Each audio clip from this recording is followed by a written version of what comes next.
안녕하세요. 재테크는 여호수아처럼 데나리온 김명렬입니다. 반갑습니다. 데나리온 김우수입니다. 요즘 출산율이 대한민국이 대단 낮잖아요. 0.7 안 되죠. 네네. 네. 아이를 낳으면 뭐 집도 포기해야 되고 네. 그리고 또 기르는 육아비도 만만치 않아요. 네. 그래서 심지어 딸한테도 엄마가 너는 결혼해서도 아이 낳지는 말아라. 그렇게 얘기를 한단 말이에요. 진짜요? 네.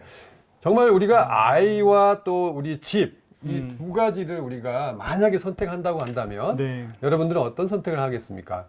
오늘 그 내용에 대해서 지혜로운 얘기 또 네. 실제 상담한 내용을 가지고 오늘 말씀해 주신다고 해서 네. 흥분됩니다. 기대가 네. 되고요. 네. 문제가 해결이 될까? 네. 이거 쉽지 않잖아요. 집도 사고 아이도 낳는다? 음. 네, 불가능하다고 생각을 하고 왔죠. 현실적으로 그렇잖아요. 네네네. 어떻게 풀었을까요? 네, 오늘 뭐 이게 모든 사람에게 적용되지는 않지만 우리가 인사이트가 있는 상담입니다. 첫 번째는 이 부부가 그 아이냐 집이냐에 대한 그 갈등의 정점에서 온 거죠. 그래서 이제 남편 같은 경우는 아이를 선택한 거죠. 남자는 아이를. 네, 주로 이제 여성분들이 집을 좋아하긴 하는데 아이를 세 명이나 낳자고 한 거예요. 남자가 아이를 안 낳아서 그런 거 아니에요? 그럴 수도 있어요. 그래서 그러면 한 명, 자매는 한 명 정도는 괜찮겠다 했는데 이제 집이 당첨이 된 거예요. 선분양이 돼가지고. 당첨이 됐군요. 네, 그래서 2027년도, 2026년도 연말에 들어가야 되는데 이제 당첨이 되고 나니까 아이를 낳기 싫다는 거죠. 그러니까 그 전에는 동의가 했어요. 동의 예, 남편은 3명. 너 절대 안 된다. 그러니까 부인은 1명. 그럼 오케이, 1명 낳자라고 해서 했는데 이제 이렇게 청약이 당첨이 되다 보니까 네. 갑자기 자매가 이제 생각이 바뀐 거죠. 고민이 되네요. 네, 엑셀로 짜왔던데 내가 봐도 아기를 낳으면 안 됩니다. 왜냐면 자기가 430만 원을 벌고요. 네네. 상태가 재무 상태를 좀 보면 남편이 230만 원을 버는 거예요. 거의 2배 가까이 보네요. 네. 그래서 남편이 뭐 한 500 벌고 자기가 200 벌면 자기가 쉬어도 괜찮은데 그러네요. 예, 자매 이야기했습니다. 그래서 네. 아내가 내가 쉬면 230만 원밖에 없는데 아무리 계산해도 그렇죠. 네, 이 아파트가 6억 정도였거든요. 네네. 그러니까 본인 돈은 나중에는 3억 정도가 있고 그럼 3억 정도가 부족하니까 원리금이 한 130만 원, 150만 원 나가니까 네네. 자, 230만 원 벌어서 자기가 쉬고 야. 지출하고 130만 원 내고는 안 된다는 거죠. 예. 예. 그래서 날마다 싸우고 아파트는 이제 당첨됐는데 이제 이 남편은 아이를 포기를 못 하는 거죠. 그래서 아파트를 포기하자. 심지어 다툼도 막 있었을 것 같은데요. 많아요. 네. 예. 굉장히 갈등을 하고 왔습니다. 처음에 이제 아이냐 집이냐 이제 두 가지를 이제 놓고 고민했을 때 답은 네, 없었는데 네. 상담을 통해서 네. 처음 이제 어떻게 구체적으로 풀어갔을까요? 일단은 이제 제가 늘 이야기하지만 대안이 이제 한 5가지 정도가 있어서 5가지를 다 하고 이제 대안이 완전히 좋은 쪽으로 나왔는데 첫 번째는 삶의 우선순위를 좀 깊이 생각해 보자. 우리가 돈 앞에 장사 없다고 돈이 딱 등장하면 삶은 다 없어지고 오직 숫자만 보이거든요. 네. 보통 그렇잖아요. 네, 그렇죠. 집이 당첨됐다. 그러면 그 집을 어떻게 가질 거냐, 대출을 어떻게 갚을 거냐 이것만 있는 거지. 왜 우리가 결혼했지? 하나님이 우리 가정에 주시는 은혜가 뭐지?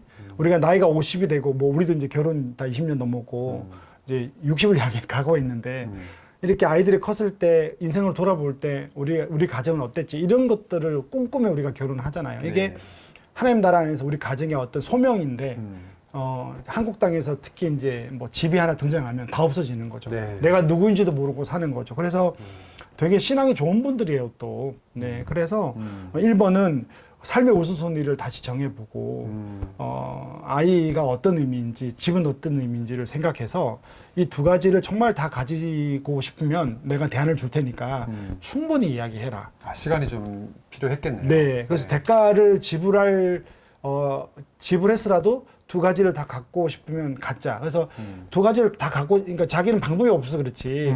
센터장님이 방법을 제시하면 하겠다. 그래서 삶의 우선순위를 정해보니 결론이 났어요. 그러니까 어떻게? 집이라는 걸 빼고 나니까 자매도 정말 아이를 갖고 싶은 거예요.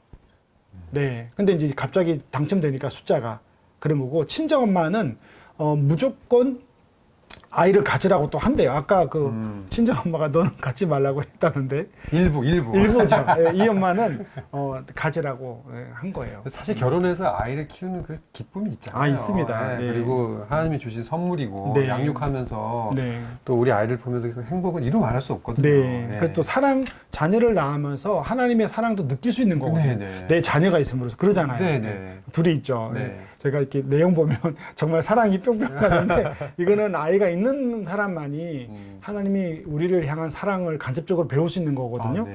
전 그래서 일단은 물어보니 1번은 무조건 한 거예요. 아이를 낳고 아파트도 포기하고 싶지 않다. 자, 그걸 자기들이 이제 원한다고 했던 거거든요. 자, 두 번째. 자, 그럼 오케이. 진짜 그걸 원하느냐? 원한다 그러면 이제 대가를 지불해 보자. 왜냐면 삶이 그거니까. 네, 그래서 이제 대가를 지불하겠다 그래서 숙제를 줬어요. 3개월 동안 지금 660만 원을 벌어서 현재 460만 원을 쓰고 200이 남거든요. 지금은요. 네. 근데 이거는 안 된다. 그래서 460만 원의 지출이 좀 많다. 제 생각에는요. 그래서 이제 이 아이도 가지고 아파트도 가지기 위해서 대가를 지불할 텐데 지출을 할 수 있을 만큼 줄여봐라. 근데 제가 줄일 수는 없죠. 그렇죠. 본인의 의지가 중요하죠. 상담을 조심한 게 제가 막 밑줄 긋고 줄이라 그러면 제 삶이니까 그건 안 되거든요. 그래서 네. 이제 3개월 동안 이 부부가 대단해요. 100만 원을 줄인 거예요. 오. 네, 100만 원을. 그래서 어떻게 100만 원인가 하면 어쨌든 자매가 좀 급여가 많으니까 자기 취미 생활하고 해서 30만 원 정도를 줄였고요. 이 부부가 또 맛집 탐방을 그렇게 합니다. 아, 네네. 네, 뭐 전국에 좋다는 집은 다 돌아다니면서 먹고. 아, 네. 그리고 세 번째 이제 비정기 지출로 매년 해외 여행을 가거든요. 아, 네. 한 500 정도를 주고. 이게 컸는데 그냥 당분간 집을 사고 아이가 나을 때까지는 해외여행을 안 가자. 그래서 그게 연간 360이 줄여져서 월 30인 거죠. 아, 이 신혼부부 두 분의 의지도 대단하네요. 이걸 네. 3개월 만에 탁 바꾼다라는 게. 근데 이분들하고 상담하고 제가 느낀 게 삶의 우선순위에서 진짜 아이도 필요하고 집도 필요한데 이게 얼마나 중요한지를 자기들이 느낀 거예요. 또 한편에 우리 센터장님이 상대한 능력에 대해서 제가 또 감탄을 하게 되는데요. 그거는 이제 그분들이 네. 잘 해서 그렇다고 보고요. 네. 그 다음에 이제 세 번째. 자, 그러고 나면 이제 자산을 늘리는 방법들. 그러니까 입주 전까지 최대한 부채를 줄여야 되는 거니까. 그래서 한번 모아보자 한 거예요. 그래서 네. 제가 현금 흐름 잡아드렸거든요. 그래서 월 300이 저축이 가능한 거니까 3년 입주 전까지 이제 한 1억 1천 정도를 1억 정도, 모으는 네. 거죠. 또 하나가 놀라운 게 이거는 형제에게 되게 놀라웠어요. 금융 자산이 8천만 원이 있었거든요. 네. 부모님 주신 돈이 또 있었어요. 네. 예, 부채는 없는 거죠. 근데 이제 월세 50만 원이 있은 거니까 그게 금융비용이라고 보고요. 그 다음에 8천만 원 가지고 이거 뭐 하려고 했는가 하면 또 남편이 또 이렇게 환경에 또 이렇게 생각이 많아가지고 자동차를 하이브리드 자동차를 사겠다고. 비싼데. 저는 몰랐어요. 그래서 네. 조용하고 비싸요. 네, 중형 이상의 하이브리드가 5,300이나 하더라고요. 오. 차가 요즘 정말 비싼가 봐요. 아, 요즘 5천만 원 이하 차는 차도 아닌 것 같아. 네. 비싸요. 그렇구나. 네.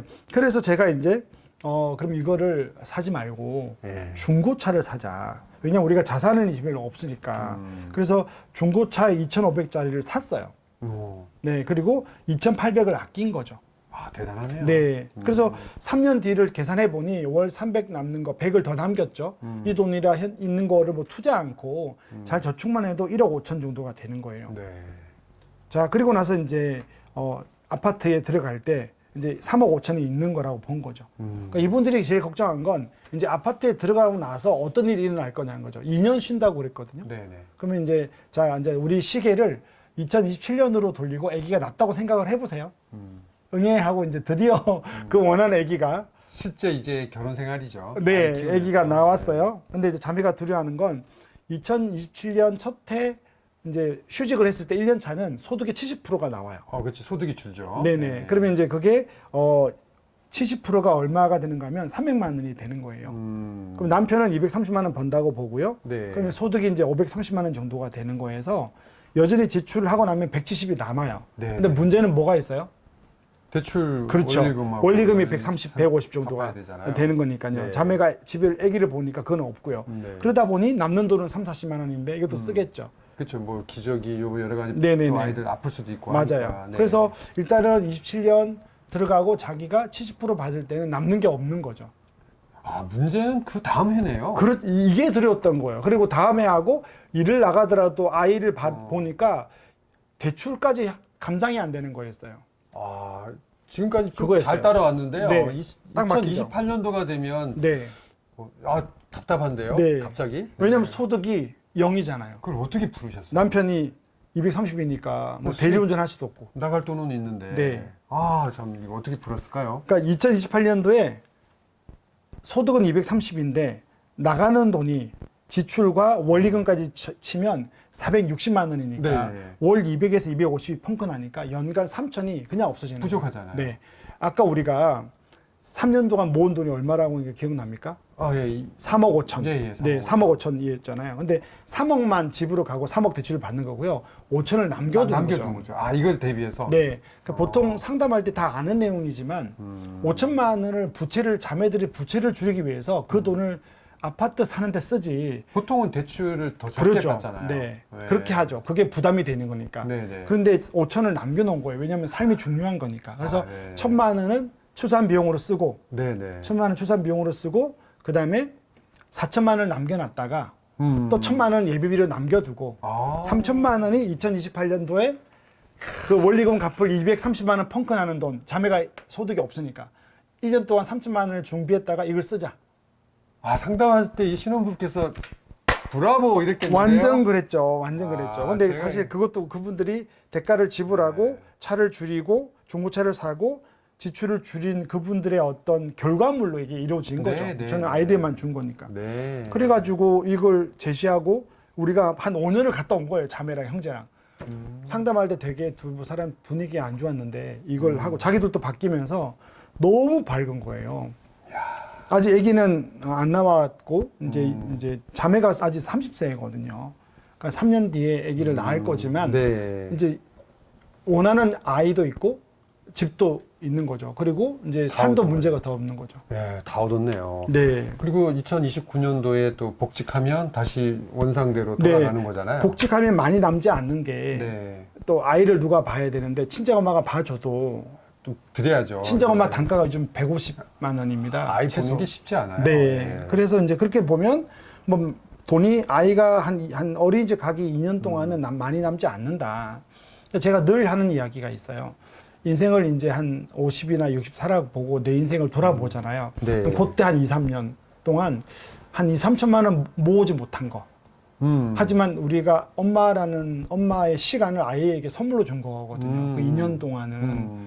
그러면 인생에 그 그치. 2천만 원이 없어서 우리가 하나 앞에서 비참하진 않거든요. 맞아요. 근데 그 네. 2년의 시간이 물론 또 안 되는 분도 있지만 아이와 함께 했던 그 시간들은 되게 저는 소중하다. 네. 그리고 또 나중에 벌면 되니까. 네, 네, 네. 그래서 이 가정은 2029년 뒤에 복직하고 유치원 가기 한 2년 정도는 저축할 돈이 많이 없더라도 어쨌든 집도 가지고 아이도 가지고 네, 네, 그것도 네. 준비된 대로 가니까 불안하게 하루하루를 살지 않는 거죠. 네. 그래서 모든 것을 다 얻어서 지금 이제 상담한 지는 한 8개월 됐거든요. 네. 그래서 이미 열심히 저축하고 행복하게 지금 살고 있습니다. 아, 시작할 때 참 암울했는데요. 네. 이 지혜롭게 또 삶의 우선순위를 정하고 네. 그리고 또 지혜롭게 네. 또 부부가 함께 또 얘기를 나누면서 네. 또 지출도 줄이고 네. 그리고 저축까지 하면서 결국은 집도 얻고 네. 자녀까지 얻을 수 있는 정말 이 2030년도까지 저축은 못하지만 그래도 자녀가 있어서 본인들이 그럼요. 원하는 삶을 네. 살게 되었다. 네. 드라마틱한 이런 얘기 실제 사례를 들으니까 네. 참 기분이 좋습니다. 그러니까 삶이 돈보다 더 중요하다는 것들을 좀 이 케이스를 통해서 물론 다 되는 건 아니지만 우리가 살아가면서 조금 이렇게 삶을 우선순위로 돈을 쓰게 되면 좀 보다 나은 삶이 우리에게 있지 않을까 생각을 해봅니다. 네. 시청자 여러분 많은 도움이 되셨을 것 같은데요. 실제 우리가 다 정답은 우리 삶 안에 다 찾을 수가 있는 것 같습니다. 그 안에서 오늘 정말 지혜로운 답을 주신 것 같아요. 다음에는 더 유익한 내용으로 다시 찾아뵙도록 하겠습니다. 감사합니다. 고맙습니다.